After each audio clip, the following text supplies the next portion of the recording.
Hello students, welcome to study आज हम आपके लिए लेके आए हैं क्लास 12th केमिस्ट्री का चैप्टर नंबर 3 इलेक्ट्रोकेमिस्ट्री का पार्ट 5, जिसमें हम लोग कॉर्लॉश लॉ एंड इलेक्ट्रोलिसिस के बारे में पढ़ेंगे। तो देखते हैं कौन कौन सा टॉपिक इंक्लूड होगा इस पार्ट में। तो पहला होगा आपका कॉर्लॉश लॉ, सेकंड होगा application of Kohlrausch law and the last one is electrolysis, जिसमें हम लोग प्रोडक्ट ऑफ इलेक्ट्रोलिसिस के भी बारे में डिस्कस करेंगे। ये आपका लास्ट पार्ट है। Okay, so let's start with Kohlrausch law. Kohlrausch law होता क्या है? तो लास्ट क्लास में हम लोगों ने जो भी डिस्कस किया था उसके बारे में थोड़ा सा पढ़ लेते हैं। मोलर कंडक्टिविटी क्या होता है, जिसको हम लोग लेमडा एम से रिप्रेजेंट करते हैं। तो मोलर कंडक्टिविटी क्या होता है आपका, वी वॉल्यूम में जब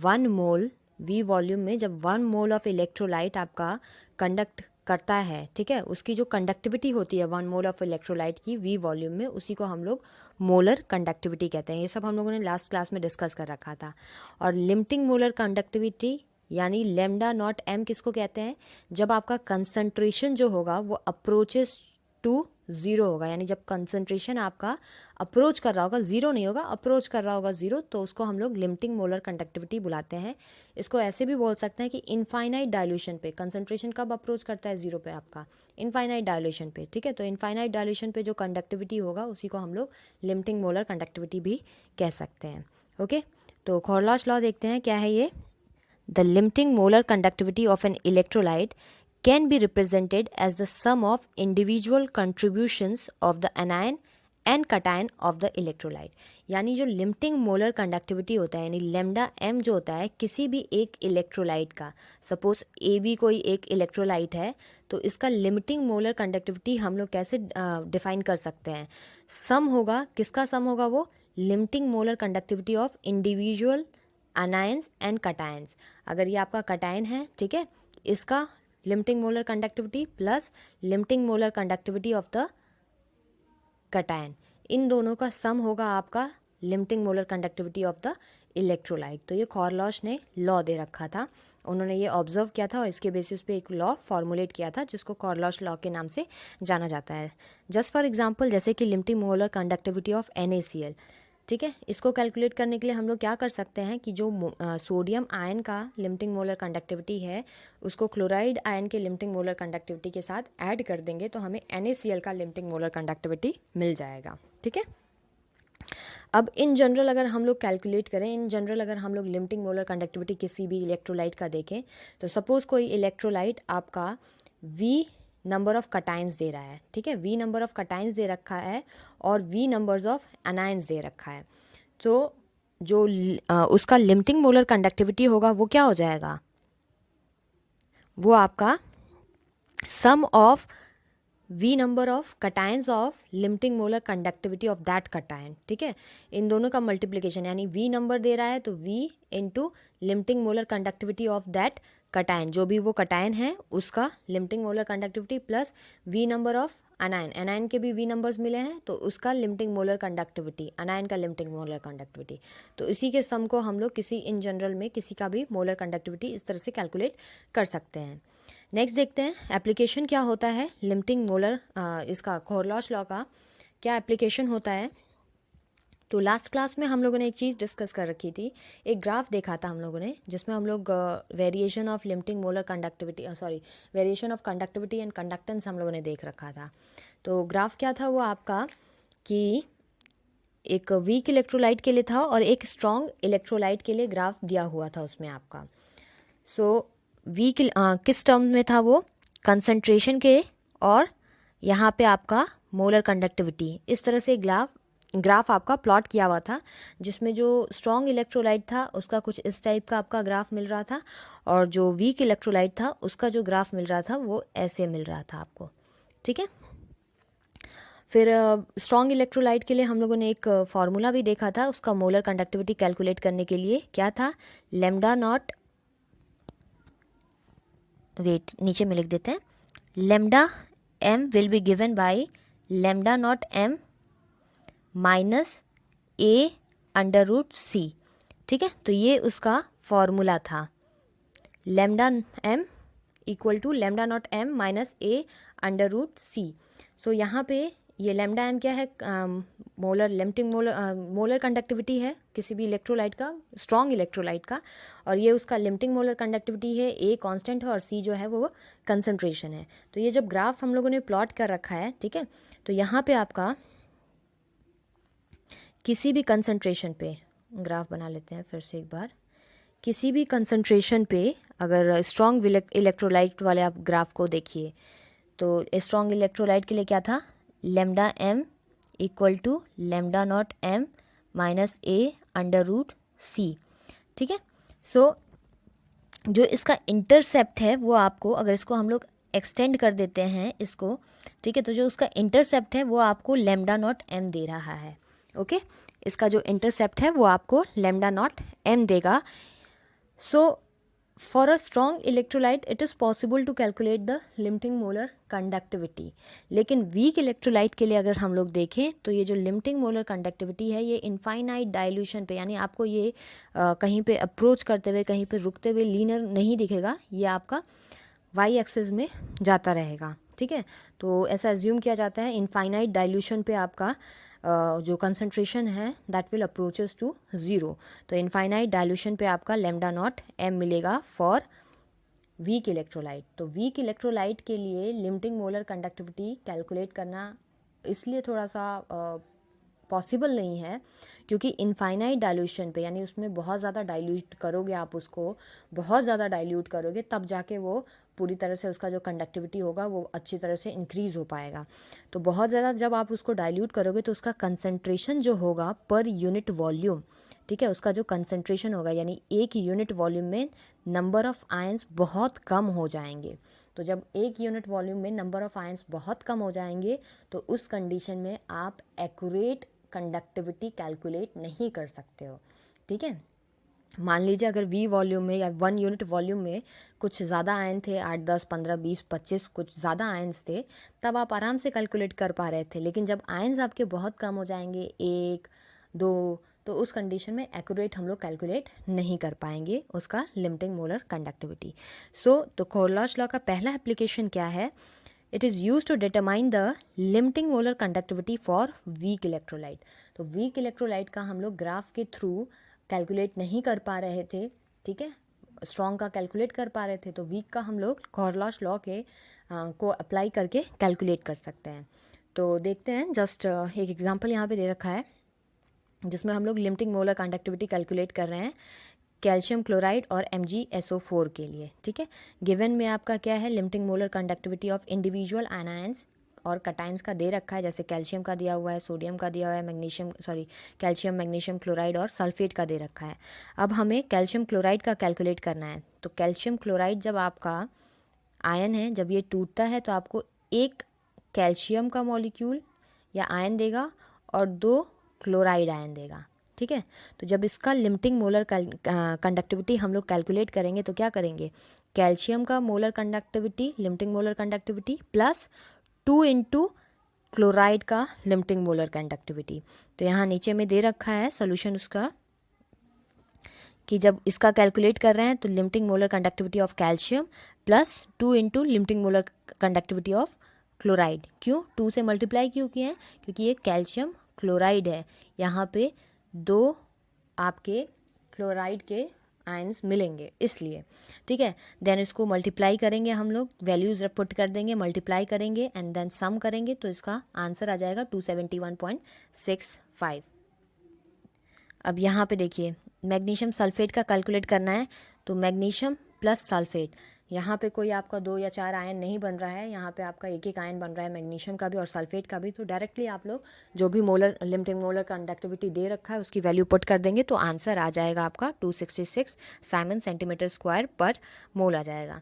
दूसरा इसका एप्लीकेशन क्या है, to determine the degree of dissociation and dissociation constant for weak electrolyte. Degree of dissociation यानी अल्फा और डिसोसिएशन कांस्टेंट यानी के अल्फा, ये आपको निकालने के काम आता है यहाँ पे, ठीक है।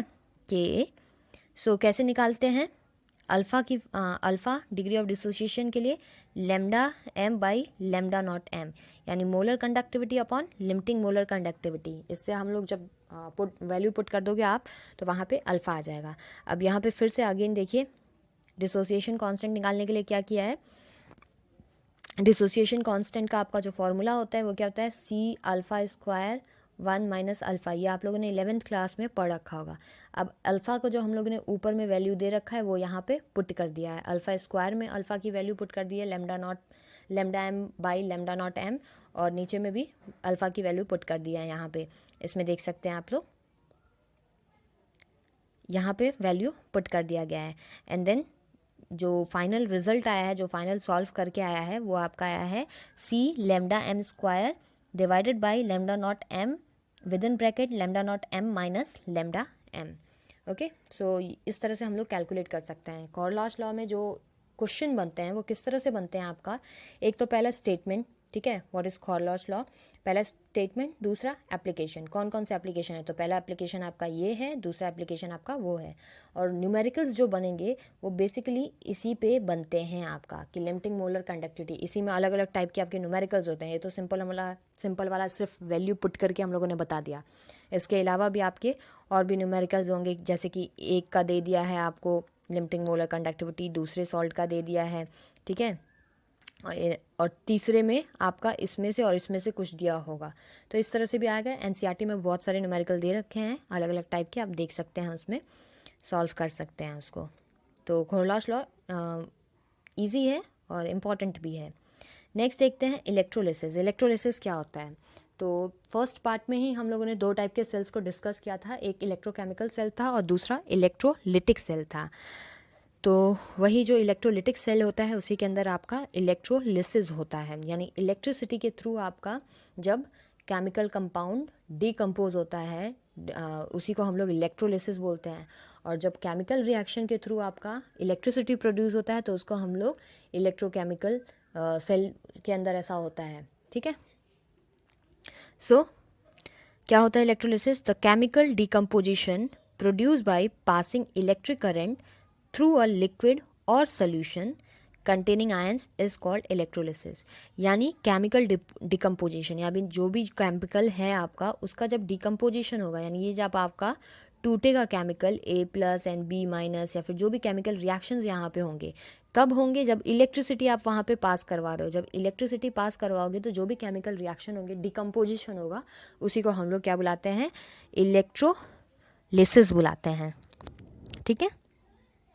Now product of electrolysis. Product of electrolysis, क्या प्रोडक्ट बनेगा, जब इलेक्ट्रोलिसिस तो बता रहे हैं डिकम्पोजिशन हो रहा है, लेकिन वहाँ पे कौन सा प्रोडक्ट बनेगा, तो it depends on the nature of material being electrolysed and the type of, यहाँ पे इलेक्ट्रोड्स कर लीजिएगा, इलेक्ट्रॉन्स नहीं है, इलेक्ट्रोड्स, ठीक है। ये किस पे डिपेंड करता है, किस टाइप के मटेरियल को हम लोग इलेक्ट्रोलाइज कर रहे हैं, यानी जो भी इलेक्ट्रोलाइट उसमें आप लोगों ने डाल रखा है, जो भी सॉल्ट या फिर जो भी डाल रखा है वो किस टाइप का मटेरियल है, वाटर है, जो भी है, तो किस टाइप का मटेरियल है। और दूसरा किस पे, इलेक्ट्रोड पे डिपेंड करता है, इलेक्ट्रोड की किस टाइप का है उस पर डिपेंड करता है, ठीक है। सो एग्जाम्पल एक दे रखा है आपका, electrolysis of molten NaCl। Molten NaCl यानी उसमें सिर्फ NaCl है और कुछ नहीं है, मॉल्टेन NaCl ही है। तो उसमें क्या होगा आपका कैथोड, तो जैसे कि हम लोगों ने स्टार्टिंग फर्स्ट पार्ट में ही बता रखा था कि इलेक्ट्रोकेमिकल और इलेक्ट्रोलिटिक सेल में कैथोड और एनोड के सिंबल डिफरेंट होते हैं, ठीक है। यहाँ पे जो कैथोड का सिंबल होगा वो नेगेटिव होता है और इलेक्ट्रोकेमिकल सेल में आपका पॉजिटिव होता है, और एनोड का यहाँ पे पॉजिटिव होता है, वहाँ पे आपका नेगेटिव होता है। लेकिन दोनों कंडीशन में आपका क्या होगा, ऑक्सीडेशन ही होता है एनोड पे और कैथोड पे रिडक्शन ही होगा। दोनों सेल्स में एक पे एनोड पे ऑक्सीडेशन और कैथोड पे रिडक्शन होगा, बस सिंबल अलग होगा आपका, ठीक है। तो जब इलेक्ट्रोलिसिस होता है मॉल्टेन NaCl का, तो कैथोड यानी नेगेटिवली चार्ज इलेक्ट्रोड, तो वहाँ पे कौन जाएगा, पॉजिटिव वाला आयन जाएगा। पॉजिटिव यहाँ पे NaCl में कौन है, Na है, मेटल है, वो पॉजिटिव है तो Na+ जाएगा। वहाँ से क्या करेगा, एक इलेक्ट्रॉन ले लेगा और किस में रिड्यूस हो जाएगा, सोडियम मेटल में, ठीक है। तो ये इलेक्ट्रॉन ले रहा है यानी रिडक्शन हो रहा है, तो Na+ किस में रिड्यूस हो जाएगा, सोडियम में। अब एनोड यानी जो पॉजिटिवली चार्ज है उस पर क्या होगा, जो क्लोराइड आयन है Cl- है, वो क्या करेगा, उसमें से एक इलेक्ट्रॉन एलिमिनेट हो जाएगा, उसमें से एक इलेक्ट्रॉन निकल जाएगा, वो किस में कन्वर्ट हो जाएगा, क्लोरीन में। देन इसी तरह दो एटम्स आपके क्लोरीन के बन जाएंगे और दोनों के बीच में फिर बॉन्डिंग हो जाएगी और ये किस में कन्वर्ट हो जाएगा, क्लोरीन गैस में कन्वर्ट हो जाएगा। ठीक है, एक का होगा तो Cl का एटम बनेगा, यानी क्लोरीन का एटम बनेगा, फिर दूसरे एनाइन का होगा, अगेन दो एटम बन जाएंगे, तो वो आपस में बॉन्डिंग करके क्लोरीन गैस बना लेंगे। ठीक है, तो ये कैथोड और एनोड पे आपका रिएक्शन हुआ है। नाउ तो यहाँ पे जो मोल्टेन NaCl का प्रोडक्ट क्या होगा, सोडियम एंड क्लोरीन गैस, ये आपका प्रोडक्ट होगा।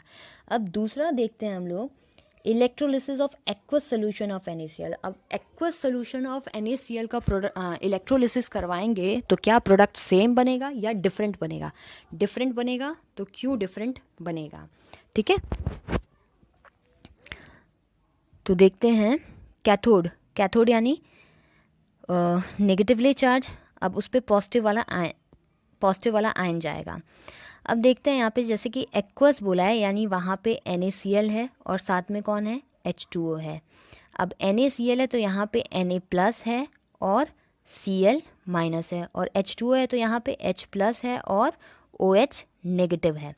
तो देखिए एक कटायन ये हुआ, एक कटायन ये हुआ, तो नेगेटिव वाले के पास दो कटायन जा सकते हैं, लेकिन वहाँ पे किसका रिडक्शन होगा? देखते हैं किसका रिडक्शन होगा। अगर Na जाता है तो वो इलेक्ट्रॉन एक्सेप्ट करके एक सोडियम एटम बना लेगा, Na सॉलिड। ठीक है, H जाता है, H प्लस जाता है तो वो एक इलेक्ट्रॉन लेके आपका H में कन्वर्ट हो जाएगा। ठीक है, एंड देन दो एटम्स, अगर दो कटायंस आपके जाएंगे तो दो एटम बना लेंगे, देन दोनों के बीच में बॉन्डिंग हो जाएगी और H2 गैस वहाँ पे बना लेगा। हाइड्रोजन एटम अकेले स्टेबल नहीं होता है तो उसको गैस के फॉर्म में वो खुद को कन्वर्ट कर लेगा। अब यहाँ पे इलेक्ट्रोड पोटेंशियल दे रखा है, ये रिडक्शन पोटेंशियल है। ठीक है, ऊपर में भी रिडक्शन पोटेंशियल है, नीचे में भी रिडक्शन पोटेंशियल है। तो इलेक्ट्रोड पोटेंशियल दे रखा है, कितना है, -0.271 वोल्ट, और इसका कितना है, H प्लस वाले रिएक्शन का 0.0 वोल्ट। ये आपको पता है, शी स्टैंडर्ड हाइड्रोजन इलेक्ट्रोड है ये। ठीक है, तो इसका 0.0 वोल्ट है। अब हम लोग जब इलेक्ट्रोड पोटेंशियल पढ़ रहे थे तो उसमें हम लोगों ने पढ़ा था जिसका रिडक्शन पोटेंशियल जितना ज़्यादा वो उतना ही ईजिली रिड्यूस हो सकता है ना। जिसका रिडक्शन पोटेंशियल जितना ज़्यादा वो इतना ही ईजिली क्या होगा, उसका रिडक्शन होगा। ये हम लोगों ने पढ़ा था।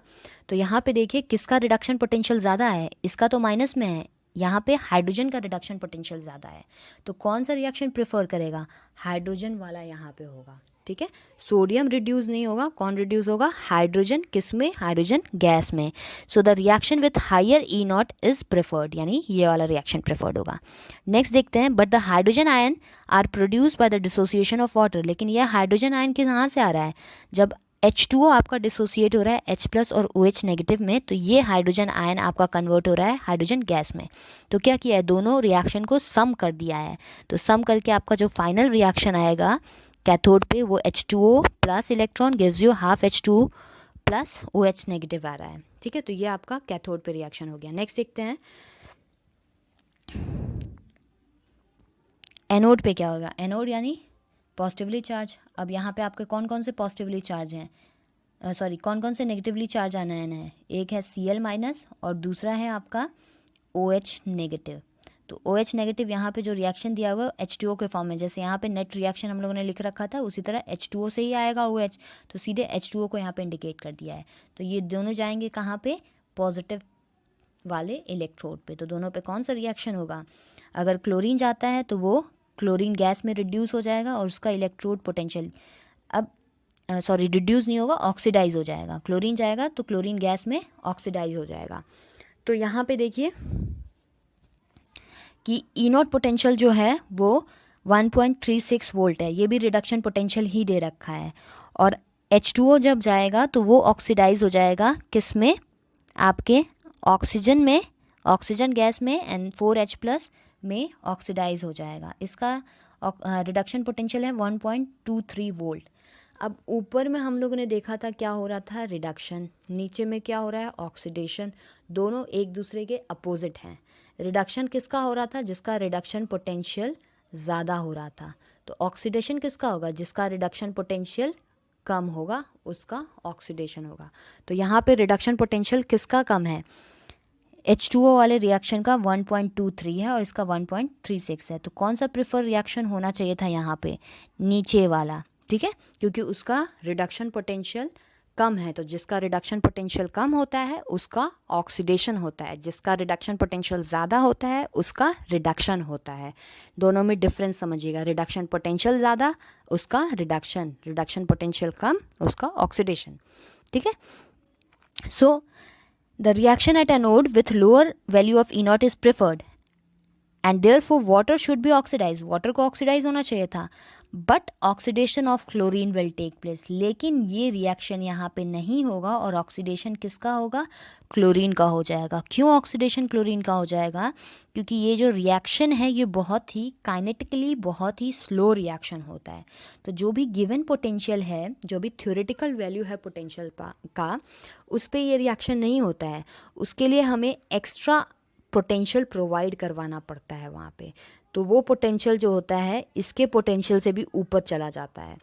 तो नीचे वाले रिएक्शन को कराने से बेटर होगा कि ये ऊपर वाला रिएक्शन हो जाए, यानी क्लोरीन का ऑक्सीडेशन हो जाए, क्योंकि यहाँ पे नीचे वाले रिएक्शन करवाने के लिए हम लोग को एक्सेसिव पोटेंशियल प्रोवाइड करवाना पड़ रहा है, ठीक है। सो oxidized, but oxidation of chloride will take place due to the requirement of extra voltage for the oxidation of water. इसके लिए एक्स्ट्रा वोल्टेज लग रहा है, उस एक्स्ट्रा वोल्टेज को हम लोग ओवर पोटेंशियल के नाम से जानते हैं, ठीक है। सो जो ओवरऑल रिएक्शन होगा यहाँ पे किसका होगा? NaCl प्लस H2O, यानी एक्वस सोल्यूशन ऑफ NaCl था यहाँ पे, ठीक है। Na से आपका Na प्लस और Cl माइनस बना। Na का हम लोगों ने देखा था रिडक्शन नहीं हो रहा था तो वो Na प्लस के फॉर्म में ही रहेगा। Cl का आपका हो रहा था तो वो किस में कन्वर्ट हो जा रहा था? क्लोरीन गैस में। Cl का ऑक्सीडेशन हो रहा था तो वो क्लोरीन गैस में कन्वर्ट हो जा रहा था। H2O से क्या बना था आपका? एक H प्लस बना था और एक OH नेगेटिव बना था। तो OH नेगेटिव आपका O2 में कन्वर्ट नहीं हो पाया था। क्यों नहीं हो पाया था? क्योंकि ओवर पोटेंशियल वहाँ पे हमारा लग रहा था। तो OH नेगेटिव आपका एज इट इज़ रहेगा, ठीक है। और H प्लस आपका किस में कन्वर्ट हो जाएगा? H2 में कन्वर्ट हो जाएगा, यानी H प्लस का रिडक्शन हो जाएगा यहाँ पे, ठीक है। और साथ में क्लोरीन का आपका यहाँ पे ऑक्सीडेशन हो गया। तो ये आपका ओवरऑल रिएक्शन हो गया, ओवरऑल प्रोडक्ट हो गया इलेक्ट्रोलिसिस का, किसमें? एक्वस सोडियम क्लोराइड का जब इलेक्ट्रोलिसिस करवाते हैं। तो दोनों में डिफरेंस देखा आपने। तो जो भी प्रोडक्ट होता है वो किस बेसिस पे बनता है? आपका इलेक्ट्रोड पोटेंशियल के बेसिस पे बनता है। किसका इलेक्ट्रोड पोटेंशियल ज़्यादा कम आपस में कंपिटिटिव बिहेवियर शो करते हैं, उसके बेसिस पे उनका जो जल्दी और आसानी से आपका रिड्यूस हो जाता है वो अपना रिडक्शन वो प्रोडक्ट वहाँ पे बन जाता है। नाउ एक टर्म अभी यूज़ किया था ओवर पोटेंशियल। तो क्या होता है? The extra voltage more than theoretical value, जो एक्स्ट्रा वोल्टेज प्रोवाइड करवाते हैं which is required to carried out the kinetically slow process. जो काइनेटिकली स्लो प्रोसेस को कैरी आउट करवाने के लिए, स्लो प्रोसेस या फिर केमिकल रिएक्शन लिख सकते हो, काइनेटिकली स्लो केमिकल रिएक्शंस को करवाने के लिए जो एक्स्ट्रा पोटेंशियल लगता है उसी को हम लोग क्या बुलाते हैं? ओवर पोटेंशियल बुलाते हैं। तो that is all from electrochemistry. आपके और भी टॉपिक NCERT में आपके गिवन है, लेकिन क्योंकि CBSE ने वो टॉपिक्स हटा दिए हैं, जैसे कि आपका फ्यूल सेल हो गया, ड्राई सेल हो गया और कोरोजन हो गया, तो इन सारे टॉपिक्स को हम लोग छोड़ देंगे, स्किप कर देंगे। Thanks for watching this video. अगर आपको हमारा वीडियो पसंद आए तो please like, share and subscribe to our channel. और आप लोग को प्लेलिस्ट में इसके पहले वाले भी सारे वीडियोस मिल जाएंगे। जल्दी हम नेक्स्ट चैप्टर शुरू करेंगे।